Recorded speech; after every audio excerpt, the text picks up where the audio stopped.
Inilah adab-adab dan sunnah-sunnah berdoa yang harus diperhatikan bagi setiap muslim yang ada di dalam kitab Fathul Mu'in. Bismillahirrahmanirrahim. Furu'un yusanu iftitahu du'ai bilhamdillahi wassalati ala nabi sallallahu alaihi wasallam. Disunnahkan mengawali doa dengan bacaan hamdalah dan bacaan sholawat kepada Nabi Muhammad sallallahu alaihi wasallam. Ketika mengawali doa ini disunnahkan diawali dengan hamdalah dan sholawat kepada Nabi Muhammad SAW. Tambahan keterangan di dalam kitab I'anatul Talibin. Wa rawaina fi kitab Umar bin Al-Khattabi radhiyallahu anhu qala. Diriwayatkan di dalam kitabnya Umar bin Khattab radhiyallahu an, beliau berkata, "Inna du'a mauqufun bainas sama'i wal ardi la yas'udu minhu syai'un hatta yusalli ala nabiyika sallallahu alaihi wasallam." Sesungguhnya doa itu terhenti di antara langit dan bumi, tidak bisa naik ke atas sampai dibacakan, sampai orang yang berdoa itu membaca sholawat kepada Nabi Muhammad sallallahu alaihi wasallam.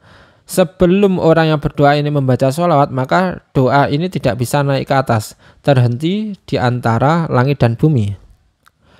Lalu tambahannya lagi, wayam bagi ayataharro majami alhamdi. Sebaiknya bagi orang yang berdoa ini bersungguh-sungguh memilih redaksi bacaan hamdalah yang terbaik. Wa afdaluha, nah sedangkan bacaan hamdalah yang terbaik adalah alhamdulillahirabbil alamin hamdan katsiran thayyiban mubarakan fih ala kulli halin. Hamdan yuafi ni'amahu wa yukafi'u mazidah. Ya Rabbana lakal hamdu kama yanbaghi li jalali wajhika wa 'azimi sultanik. Subhanaka la nuhsi sana'an 'alaika anta kama asnaita 'ala nafsik. Itu tadi redaksi hamdalah yang terbaik ini. Sebelum berdoa dianjurkan membaca seperti ini. Wa majami'as sholati 'ala nabi sallallahu alaihi wasallam, dan sebaiknya menggunakan redaksi sholawat yang terbaik. Wa afdaluha sholatu tasyahudi. Nah, sedangkan redaksi sholawat yang terbaik adalah sholawat tasyahud atau sholawat pada tahiyat akhir. Itulah bacanya. Allahumma sholli ala sayyidina Muhammad wa ala ali sayyidina Muhammad kama shollaita ala sayyidina Ibrahim wa ala ali sayyidina Ibrahim sampai akhir, sampai innaka hamidum majid. Itu redaksi sholawat yang terbaik. Lakin la salama fiha, tetapi jangan sampai mengucapkan salamnya. Fayazitu akhiroha, kemudian setelah membaca sholawat itu tadi diakhiri dengan wasalim tasliman katsiran thayyiban mubarakan fihi, bacaan ini. Jadi membaca sholawat Ibrahimiyah tadi ya sampai innaka hamidum majid, kemudian ditambah wasalim tasliman katsiran thayyiban mubarakan fihi, terus kemudian berdoa. Nah, lalu tambahan lagi wal khatmu bihima, dan juga disunnahkan mengakhiri doa dengan bacaan hamdalah dan bacaan sholawat kepada Nabi Muhammad. Jadi awal doa itu diawali dengan hamdalah dan sholawat, di akhir doa itu juga disunnahkan diakhiri dengan hamdalah dan sholawat. Ada tambahan di dalam kitab I'anatul Talibinnya, wa yusanu aidzan al khatmu bi rabbana taqabbal minna innaka antas samiul alim. Setelah membaca sholawat hamdalah dan sholawat di akhir doa, kemudian paling akhir doa itu ditambah bacaan ini. Rabbana taqabbal minna innaka antas samiul alim wa tub 'alaina innaka antat tawwabur rahim. Subhana rabbika rabbil izzati amma yasifun wa salamun 'alal mursalin walhamdulillahi rabbil alamin. Ini di akhir doa ya. Di akhir doa membaca hamdalah, kemudian membaca sholawat, kemudian membaca ini. Lalu wabi amin. Di akhir doa ini disunnahkan membaca amin. Ini membaca amin di akhir doa. Kemudian wa ta'minu ma'mumin sami'a du'a al-imami wa in hafidza dzalika. Bagi makmum sholat berjamaah, ketika imamnya ini membaca doa dan bacaannya keras, bagi makmum disunnahkan untuk mengaminkan doanya imam, walaupun makmum tersebut hafal doa itu. Walaupun makmumnya hafal doa yang dibaca imam, tetap bagi makmum disunnahkan untuk mengamini doanya imam. Terus kemudian waraf uyadahi at-tahirataini khatwa mangkibaihi. Lalu ketika berdoa itu disunahkan mengangkat tangannya yang suci, bukan tangan ketika terkena najis ya. Tangannya yang suci ini diangkat sampai setinggi sejajar dua pundak, dua bahu. Ini tangannya ketika berdoa diangkat sampai setinggi sejajar bahu. Ada tambahan di dalam kitab I'anatul Talibinya, ai illa idza syaddal amru fa innahu yujawizul mankiba.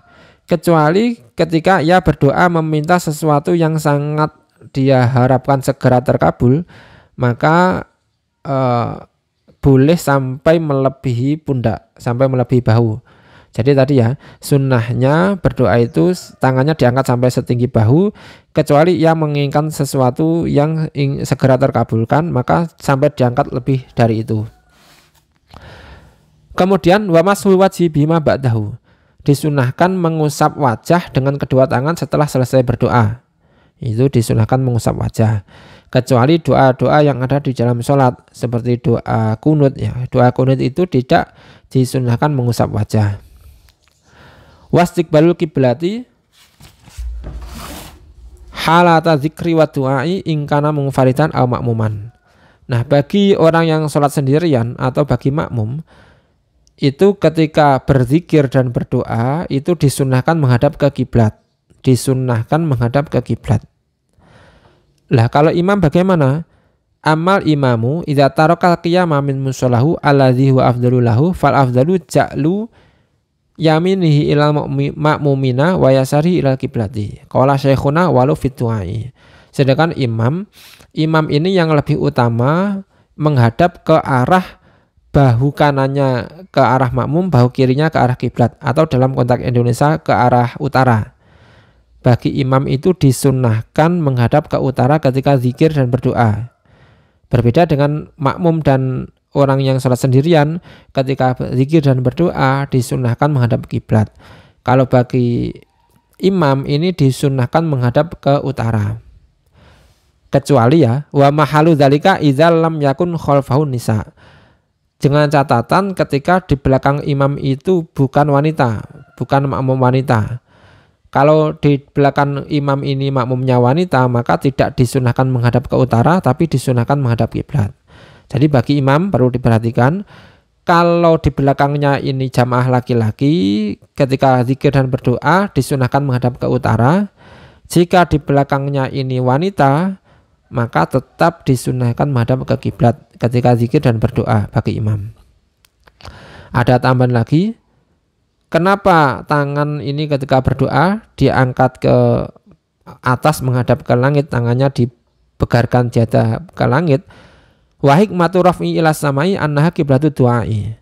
Hikmah mengangkat tangan dihadapkan ke langit ini bahwa langit itu termasuk kiblatnya doa. Jadi bukan berarti kita meyakini Allah berada di langit, enggak. Tapi karena langit ini kiblatnya doa.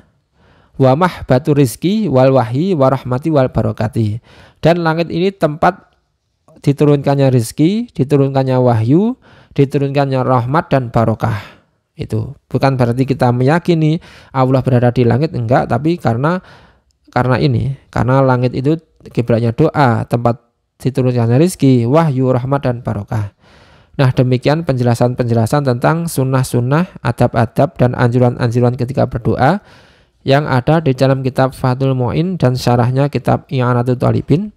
Jangan lupa untuk di follow Hamim Mustafa ZB ya. Akhirul kalam, wassalamualaikum warahmatullahi wabarakatuh.